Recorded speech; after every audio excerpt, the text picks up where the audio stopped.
Ang apoy ng pagkakamali.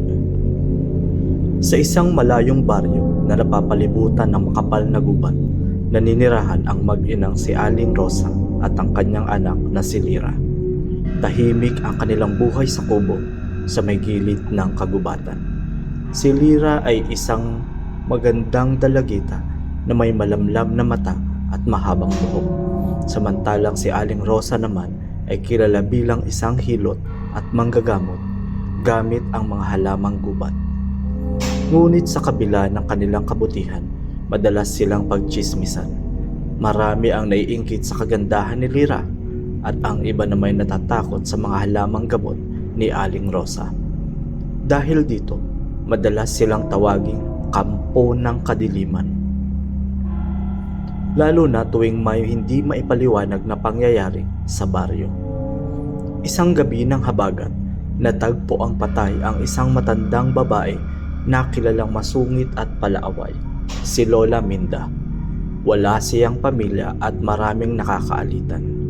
Nang matagpuan siyang wala ng buhay sa kanyang bahay, may bahid ng dugo ang kanyang labi at itim na mga kuko. Hindi na nag-imbestiga ang mga tao, agad nilang ibinintang ang insidente sa mag-ina. Isa namang biktima ng kulam ni Aling Rosa, sigaw ng isang matandang lalaki. Si Lira!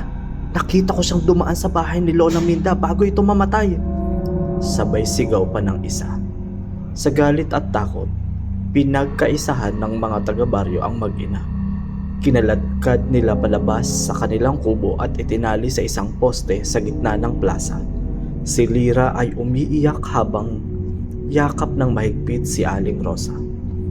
Hindi kami ang may gawa nito. Maawa na po kayo. Pakiusap ni Aling Rosa. Ngunit bingi sa katotohanan ang madla.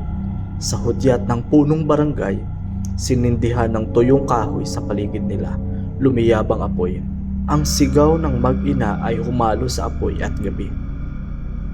Makalipas ang ilang araw, isang lasing na lalaki ang nagsigaw sa gitna ng plaza. Ako! Ako ang pumatay kay Lola Minda! Bulalas ni Mang Selo, na matagal nang may galit sa matanda dahil sa utang. Sinakal ko siya! Hindi ko na matiis ang kanyang paniningil. Nanlaki ang mata ng mga tao. Tumahimik ang paligid. Ang kanilang galit ay napalitan ng matinding pagsisisi. Ngunit huli na ang lahat.